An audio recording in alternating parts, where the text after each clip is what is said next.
In this battle, we are taking on hyugaisachi. I don't know how to pronounce that. I don't really care. But you can see that he has quite the unique team right here. Actually, it's kind of crazy. This might be a playthrough team or something. So you don't see Shed Ninja and Ninjask on the same team normally. But I gotta say that's interesting. So, anyways, he leads with his Darmanitan. And if you guys don't know, Darmanitan is an incredibly scary Pokemon. I mean, it has 140 base attack with sheer force. So this is not something you want to mess with. So I was thinking he might go for a Flare Blitz. So this Chandelure should be a great check, especially because it has Flash Fire. And then he goes for a Belly Drum, which is the scariest thing that this guy could have potentially ever done. I was like, goodness gracious, this is too dangerous for me. So, I mean, I was mostly scared about him having like a Rock Slide or an Earthquake here as coverage for the Chandelure. And, you know, I was thinking, well, he's definitely not going to go for Flare Blitz because this is a Fire type and it has Flash Fire, so he may already know that. But, contrary to my expectations, he actually decides to go for a Fire type attack, which is insane because I was not expecting that at all. And that is the end of my Tangrowth right there, unfortunately, because I was just not expecting him to do that. So anyways, the good thing is we do have our Absol with Sucker Punch, so I can just Mega Evolve and dispatch this because, you know, he's not going to go for round 2 of Belly Drum. He's only going to be able to attack with this guy, so there is barely no loss unless he switches out, and that's fine because then he won't have that huge attack stat from Belly Drum. So we were able to take care of the Darmanitan, but at the loss of our Tangrowth, which really isn't that great because Tangrowth is so essential to this team. I mean, it's the main physical wall, so losing it is never going to be a great idea. So now he goes into his Ninjask, and you know, Ninjask has a great matchup against Absol here. I mean, I could probably bring him down to Focus Sash with a Sucker Punch, although, you know, it's not worth trying to lose my Absol to an X-Scissor right here when I have so many other Pokemon that can take out this Ninjask. So he starts setting up his double team, which is a bit annoying. It's a bit cringe for a strategy, but, you know, it's not, you know, a big deal. I can just get Chandelure in and probably one-shot him if I just land one hit with the Flamethrower. So now he switches out into his Manaphy, which is a pretty good check to Chandelure. And now I decided to go into Toxapex. I mean, Toxapex could probably come into Ninjask too, but, you know, I wanted to use my Chandelure instead, which is why I did it. But, you know, here this is definitely the time for Toxapex. So I'm just gonna go right for a Haze to take away his stat boosts, and that's great because you don't want this Manaphy roaming freely with that +3 because it can actually be really scary, especially at base 100 speed. It's probably going to be carrying through the rest of my team if I don't dispatch it right now. So now he goes for a Z move, and I was a bit afraid because if this was like a Bloom Doom, you know, this would be really bad for my Toxapex. But it turns out that he's running Sub-Zero Slammer instead, and that's the least of my problems. So I wanted to go for a Toxic. I forgot why. I think I was trying to see if he was burned or not, but I think he might have had a burn. I don't know, that's kind of confusing, but that's that. The Manaphy already has some sort of status ailment, and how it worked in this game was that, like, they didn't really like show you the status effects because of a bug, so you wouldn't really know what the opponent has.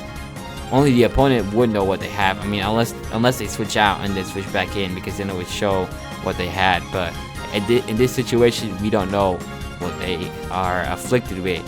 So now I gotta figure out what I'm gonna do. I mean, I could switch out, although I really don't have anything that can really switch in. So it's probably best to just attack here and, you know, finish off this Manaphy, because, you know, the status is probably taking its toll each turn.